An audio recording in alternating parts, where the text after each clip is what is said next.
Dan saya sedang menyusun juga tulisan tentang masalah itu. Ya, bagaimana Syekh Muhammad Wahab mengatakan yang kami kafirkan hanyalah yang berkaitan dengan syahadatain. Kalau orang terjerumus dalam kesyirikan, itu pun beliau mengatakan kami menjelaskan tentang masalah ini syirik, ini kekufuran. Adapun memvonis itu masalah lain. Akhirnya ngaku juga Wahabi ini suka kafirkan orang di bidang akidah. Tapi kami akan buktikan bahwa Wahabi mengkafirkan bukan hanya bidang usuluddin saja, tapi di bidang furu'iyah pun Wahabi sangat gemar mengkafirkan. Kami akan buktikan di video selanjutnya. Ini bukan hanya omongan belaka. Kami akan bacakan langsung kitab muridnya Muhammad bin Abdul Wahab, yaitu karangan Ibnu Qannam. Di situ akan jelas nampak bagaimana Wahabi ini sangatlah takfiri. Bismillahirrahmanirrahim. Assalamualaikum warahmatullahi wabarakatuh. Hamdan wa syukran lillah, salatan wa salaman ala rasulillah wa ala alihi wa sahbihi wa mawalah.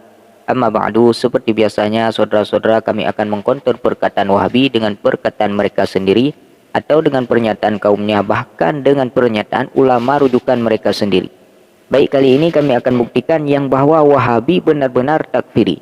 Kami akan bedah kitabnya langsung yang dikarang oleh Ibnu Qannam, yaitu murid langsung Muhammad bin Abdul Wahab.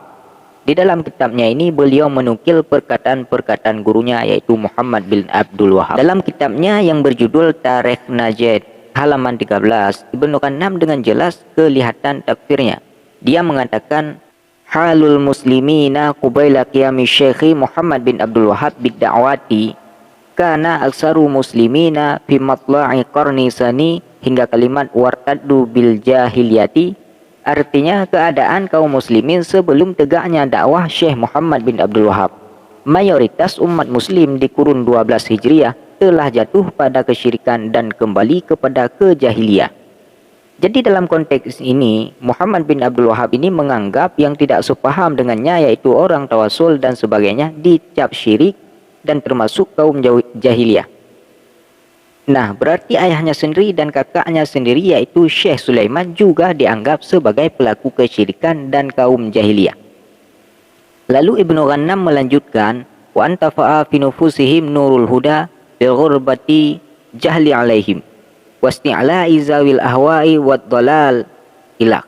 Artinya telah padam cahaya petunjuk dalam diri mereka akibat kebodohan yang mendominasi mereka, dan karena mereka telah dikuasai oleh hawa nafsu dan kesesatan. Nah, di sini mereka menganggap yang tidak mengikuti Wahabi adalah orang-orang bodoh yang dikuasai nafsu dan kesesatan. Hebat benar ini orang sudah sampai ke makam Nabi dengan lantang memvonis kaum muslimin sesat dan bodoh-bodoh.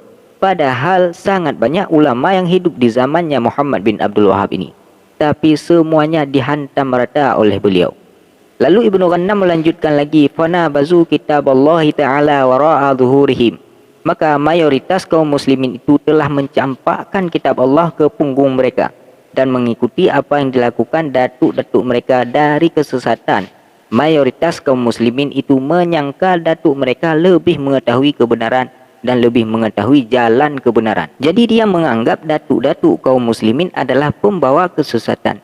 Na'udzubillah min zalik. Padahal datuk kaum muslimin lah yang membawa Islam sampai ke seluruh pelosok dunia, tapi malah divonis sesat oleh Muhammad bin Abdul Wahab ini, dan menganggap datuk-datuk kaum muslimin bukanlah orang yang mengetahui kebenaran. Artinya datuk-datuk kaum muslimin hanya tahu kesesatan. Inilah akibat ilmunya Muhammad bin Abdul Wahab ini tidak bersanad dan berguru. Makanya berani memvonis sesat untuk ulama-ulama terdahulu dan menganggap dirinya sebagai pembaharu agama. Padahal pada dasarnya dia bukan pembaharu agama, tapi pembuat agama baru yang tidak diajarkan Rasulullah. Seandainya Muhammad bin Abdul Wahab ini bersanad, maka sudah pasti tidak akan menyesatkan ulama terdahulu, karena ilmunya tidak terlepas dari ulama-ulama terdahulu. Namun karena Muhammad bin Abdul Wahab ini tidak punya guru dan tak bersanad, maka karena itulah dia berani memvonis sesat untuk ulama-ulama terdahulu. Maka inilah bukti bagaimana kaum Wahabi ini memang ciri khasnya adalah menyesatkan, bahkan mengkafirkan ulama-ulama terdahulu yang sudah jelas-jelas ahli sunnah wal jamaah. Jadi berhati-hatilah saudara dengan Wahabi ini. Wallahu a'lam bishawab. Assalamualaikum warahmatullahi wabarakatuh.